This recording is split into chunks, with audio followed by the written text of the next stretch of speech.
Hello guys, কি অবস্থা সবাই? আজকে নিয়ে এলাম নতুন একটি রেসিপিটি হলো চিকেন মোমো।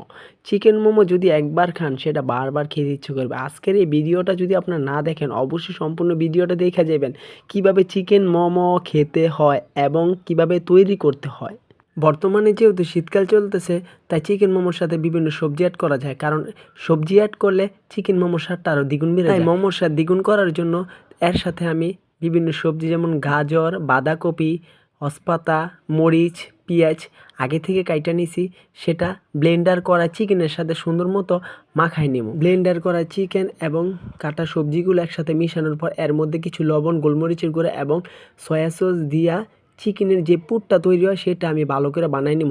যত বেশি পুর ভালো হবে সেক্ষেত্রে মোমোগুলো তত বেশি মজা হবে, খাইতেও তত বেশি স্বাদ হবে।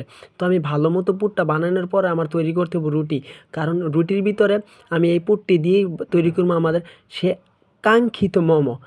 তো এভাবে রুটির ভিতরে চিকেন পোরগুলো দিয়ে বিভিন্ন ডিজাইন করা যায়, কারণ ডিজাইন করলে দেখতেও মোমোটা সুন্দর হবে এবং খাইতেও অনেক স্বাদ হবে। তো ডিজাইন করার জন্য আপনারা অবশ্যই ভিডিওটা দেখবেন কত সুন্দর কয়েকবার ডিজাইন করা হয়েছে। তো মোমো সুন্দর দেখার জন্য এবং পরিবেশন করার জন্য এই ডিজাইনগুলো যদি আপনারা দেখেন অবশ্যই আপনাদের বাসায় ট্রাই করার চেষ্টা করবেন যে এভাবে মোমোগুলো বানানোর। তো এই আমার কয়েকটা এভাবে ডিজাইন সম্পূর্ণ হওয়ার পর মোমোগুলো তৈরি হয়ে গেল। দেখেন 4-5টা ডিজাইন করছি এবং দেখতে অনেক সুন্দর লাগতেছে, খাইতে অবশ্যই অনেক স্বাদ হবে। গাইস, আপনারা সবাই অবশ্যই এভাবে চিকেন মোমো তৈরি করা ট্রাই করবেন। আর যেহেতু এখন শীতকাল সেহেতু বিভিন্ন সবজি আছে, তো সবজি দিয়ে আপনারা এই মোমোগুলো বানায় বাসায় খাওয়ার ট্রাই করবেন। দেখবেন আসলে অনেক স্বাদ হয়েছে, অনেক ভালো লাগবে।